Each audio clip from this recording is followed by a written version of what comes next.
Tere.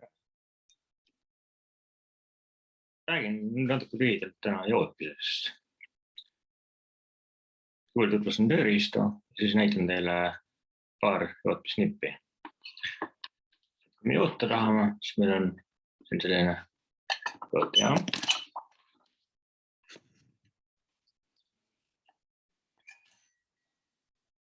Lõtsik. Paneme selle käima, siis see osa läheb kuumaks. Siia otsa vastu näppu mitte panna, see on valus. Selline saamike siin saab vajadusel seda jootekolvi otsa puhastada. Meil on selline näppsedega haarats, siis saab panna vahele asju, et ei peaks neid asju näpu vahel hoidma, kus läheb kuumaks ja see on valus. Tangid, millega saab joodetud elemendid otsad ära lõigata. On jootepasta, seda ma ees, kui me tahame mingit juhtmeid joota. Trükiplaadil meil seda vaja ei ole, seal saab ilma hakkama.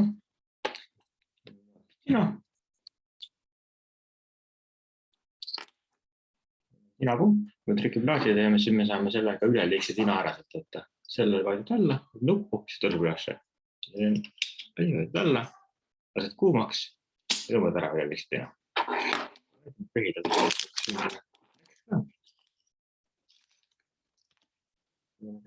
Selline komplekt siin. Üks põrnika komplekt. Siin on tegelikult peale kirjutatud joonistus, mis element kuhu läheb. Peaks hästi tähelepanelikult jälgima, mida kuhu panna.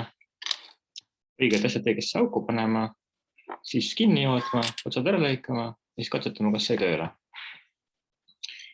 Kui nüüd leedi paneme, siis leedidel on kindel ots kumbub pluss, kumbub miinus. Selle kohta saate leida internetis materjali. Mina tean, pikem ots on pluss.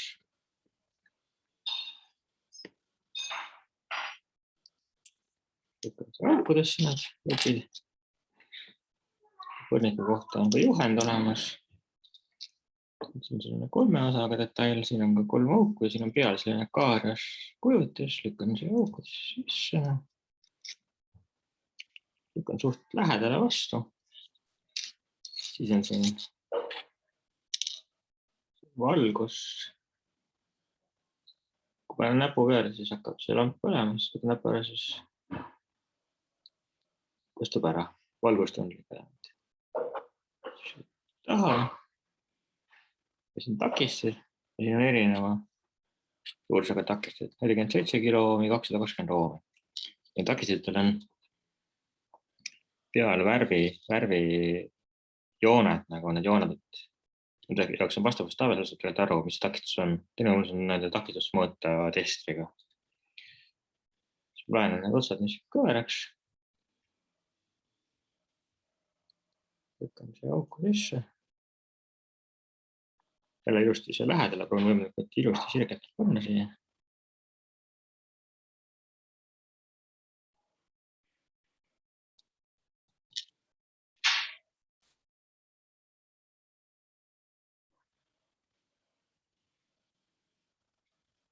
on kõik elemendid sees.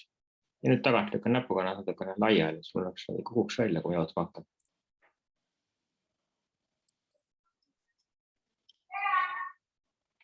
Lükkan niimoodi. Võtan jootekolvi, võtan tina ja nüüd hakkan siia igasse täppi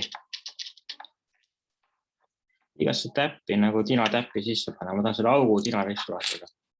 Selle tina siia, panen kolvi siia.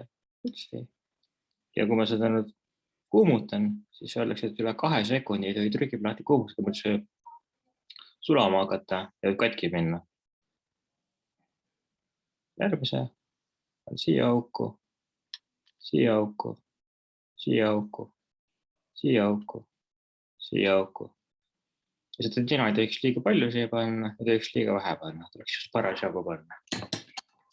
Õigemini näitan selle ka, et kui nüüd kogemata kuskil läks liiga palju, laen selle tinapumba ära, kuumutan seda, samal ajal hoidan nuppu, tõmban üleliigse tina ära.